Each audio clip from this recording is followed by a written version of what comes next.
Olá, começamos agora mais um Observatório Cultural e o papo de hoje é sobre as artes visuais.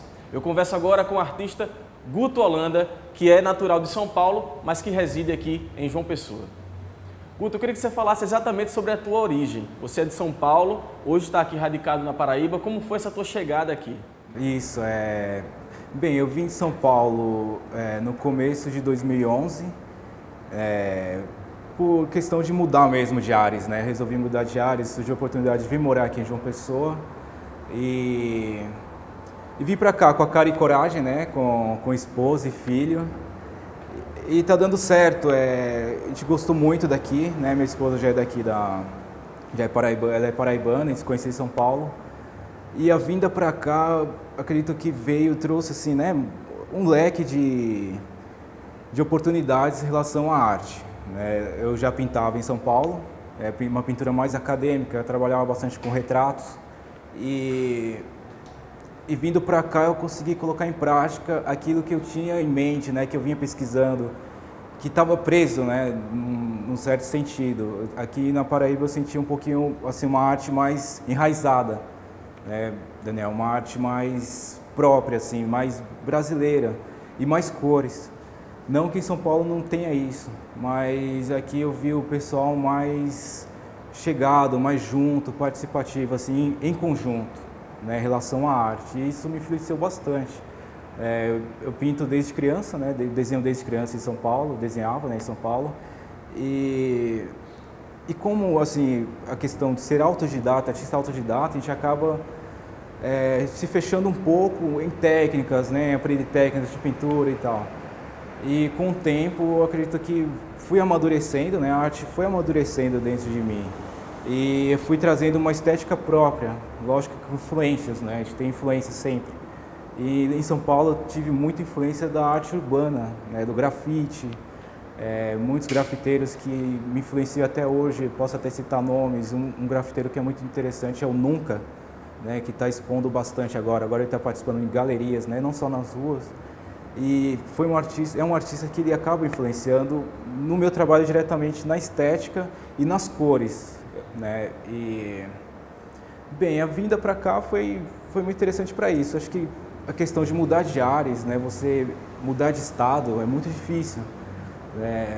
E a aceitação até, né, das pessoas em relação a isso, mas aqui eu acabei encontrando, Daniel, muita ajuda, né, em relação à arte, né, a estudo, né. Eu conheci bastante artistas aqui também, né, artistas locais. Assim que eu cheguei eu já pesquisei artistas, né, quem são os artistas que estão trabalhando atualmente, né, entrei em contato com muitos, né. Hoje eu consigo ter contato, ter uma amizade com alguns artistas que acabam ajudando. Olha, o que está acontecendo aqui é assim e tal, né? A gente está trabalhando com isso, as influências são essas, então a gente acaba pesquisando dentro do contexto, né? Então eu tive que mudar de ares para acabar me reencontrando, né? Ou resgatando algo que estava lá atrás, né? Relacionado à pintura, que é o meu trabalho. E desse universo visual urbano que faz parte da tua formação artística, contrastando São Paulo e João Pessoa, né? Duas das capitais mais antigas do Brasil, Isso. Mas com níveis de urbanização, desenvolvimento, número populacional bem diferentes, né? Tamanho da cidade, Exatamente. inclusive. Então, que contrastes visuais você pôde perceber da tua vivência em São Paulo e da tua chegada aqui na Paraíba? Sim, São Paulo, propriamente dita, é uma cidade bastante prédios, né? Uma cidade, assim, no contexto urbano, muito cinza, né? E a vinda para cá eu encontrei mais cores. Eu acho que naturalmente, eu não precisei nem buscar muito isso, né? É uma cidade litorânea, né? Consequentemente o clima, né? Ele é um clima mais agradável, né? Calor o ano todo, né? O céu azul quase constantemente, então acaba influenciando nas cores do trabalho, né? Eu acho que eu trabalhava, como o grafite ele vem muito do muro, né? Ele vem do cinza, né? Eu acredito que está sendo o contrário, o inverso. As cores estão chegando, vamos dizer assim, supostamente é o meu cinza, né? Que eu tinha ali em São Paulo, aquela coisa mais cinza, um pouquinho mais fechado, mais concreto, né? E isso tá influenciando diretamente. Acho que questão até da atmosfera, né? São Paulo é muita correria, né? As pessoas, né, estão no dia a dia, aquela correria toda. E aqui em João Pessoa, as pessoas eu percebo que são mais chegadas, né? Elas conversam mais, né? Ajudam mais umas às outras, acabam te abraçando. E eu me senti abraçado aqui, cara, sabe, Daniel? Eu me senti abraçado. Hoje eu gosto muito de falar isso para as pessoas, que eu me sinto pessoense já, sabe? Eu me sinto paraibano, tanto que eu estou refletindo isso agora nas pinturas.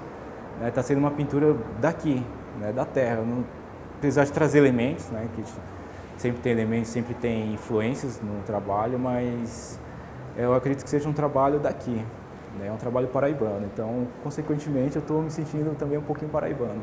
E quais são as tuas primeiras lembranças ou teus primeiros contatos com as artes visuais? Como é que você começou a se interessar pelas formas, cores, texturas, né, até se tornar um profissional das artes visuais? Sim, esse meu trabalho com artes, ele surgiu naturalmente, né? Desde criança eu pinto e desenho, então eu passei a desenhar para brincar, né? A minha brincadeira era desenhar, era criar desenhos e recortar e brincar com meus irmãos, né?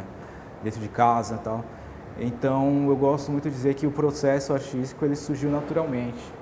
Mas até profissionalizar esse processo levou um tempo, né? Porque como era algo que já estava dentro, né? E a gente leva um tempo para aceitar isso como até mesmo como profissão, né? É algo que já está ali, está natural. Então eu passei a pintar profissionalmente mesmo em 2007, né?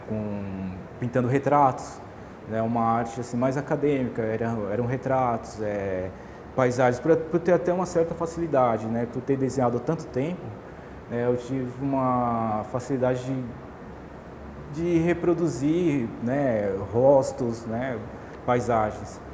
Então essa arte ela acabou, assim, eu acabei aceitando um pouquinho tarde, pode dizer assim, né, profissionalmente. E a partir desse momento foi que eu fui me aceitando como artista, né? Levou um tempo, mas aí eu acredito que esse tempo trouxe um certo amadurecimento, uns contatos, né? Experiências, pesquisas que a gente acha que não pesquisa, mas só a gente está lendo, a gente está buscando algo, a gente já está pesquisando, né, Daniel? Então, esse trabalho de arte, o trabalho com arte, ele surgiu naturalmente. Eu gosto de dizer muito isso, ele surgiu naturalmente. É algo que assim, veio mais de dentro, né, do que veio de fora para dentro. Veio mais de dentro para fora do que de fora para dentro. Agora que eu estou buscando aceitar mais influências, resgatar influências, né, anteriores e tentar mesclar isso e trazer para um trabalho agora mais próprio. E por que alguém que já teve esse contato com as artes visuais desde a infância, esse interesse, buscou uma formação em pedagogia? Por que não buscar a formação acadêmica nas artes visuais? Como foi esse interesse também sobre a pedagogia? É uma pergunta interessante. O trabalho com arte, eu acredito que ele deve ter uma formação nas escolas, né? O olhar crítico em relação à pintura, a desenho, a fotografia, a dança, a música, enfim. E eu busco trabalhar bastante a questão da arte e educação, né? Eu já trabalhei com crianças na escola de educação básica e tive outros trabalhos também com crianças, né? Desde criança a partir de 3 anos, né? Que a gente achava que não ia se interessar tanto, né? Na questão de criação mesmo, na questão do processo criativo, e elas se interessam sim, né? A partir do momento que a gente coloca para elas a oportunidade de criarem, da maneira deles, né? Lógico que a gente precisa também orientar, mas quando eles trazem desde pequenininhos suas próprias vivências, né? Seus costumes, suas cores, né? Enfim, eu acho que é um passo importante para que a gente forme não só artistas, mas pessoas com os olhares mais críticos, né? Com o olhar crítico. Não só ver, mas também ler o que ela, né? Buscar entender o que ela tá vendo. E eu acredito que a arte ela tem esse papel também. Então, eu procurei estudar, né, artes visuais, eu fiquei entre artes visuais e pedagogia. E justamente esse interesse foi que fizesse com que eu fosse para a pedagogia, para trabalhar nas escolas com arte, né, trabalhar arte e educação. E não o contrário, né, sair das artes para depois ir para as escolas.